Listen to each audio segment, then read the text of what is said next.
Welcome to a special Masters edition of Tour Confidential on Golf.com. I'm Jessica Marksbury, joined today by Travelin' Joe Pazoff, Michael Bamberger, and Gary Van Sickle. Welcome, guys. Masters Week, very exciting. In fact, this week, remarkable for the number of first-timers in the field. We've had so many wonderful performances by young players. Gary, is there a chance that we could have a first-time winner? Just like Fuzzy Zoeller back in 1979. It's been a long time. Look, you've seen the Mercer Bears win a basketball game in an NCAA tournament.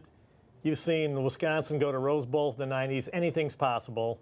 I think the law of averages says sooner or later there's got to be a first-timer, and there's some pretty impressive talent out there in the PGA Tour, so I think this year probably is the best chance in quite a while.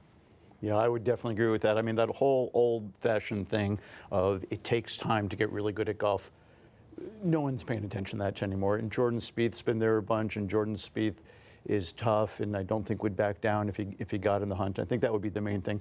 I think we would all agree that a lot of first-time players can get in the hunt, but of that group, which players can actually seal the deal? And I would put Jordan Spieth in that category. Michael, what's also interesting about that is that among the first-time players, you got a lot of guys with Georgia connections. I mean, Chris Kirk, Georgia.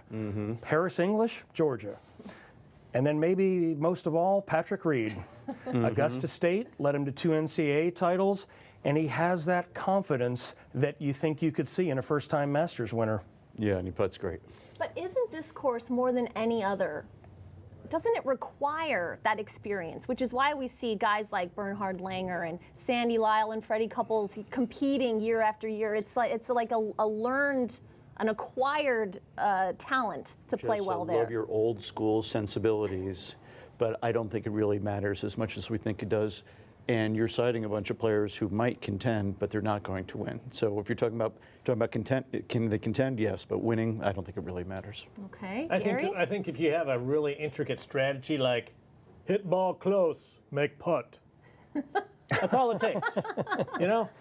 I mean, that's all. You have to hit the left side of the fairway to go into this pin. You're like, hit ball close, make putt, go on, do it again. I think these guys in the PGA Tour have that mentality to make birdies, and I think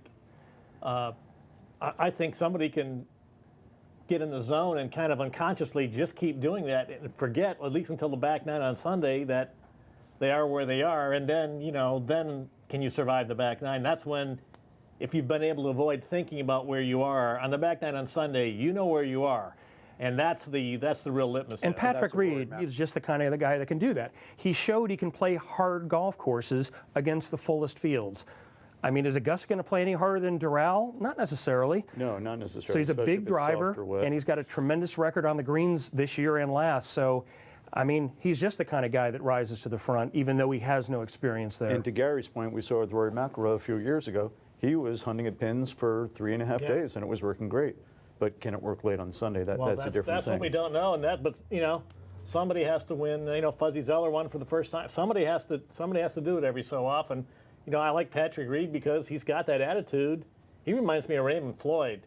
You know, he feels like he's better than everybody, and whether he is or isn't, it doesn't matter. It's important that he feels that way.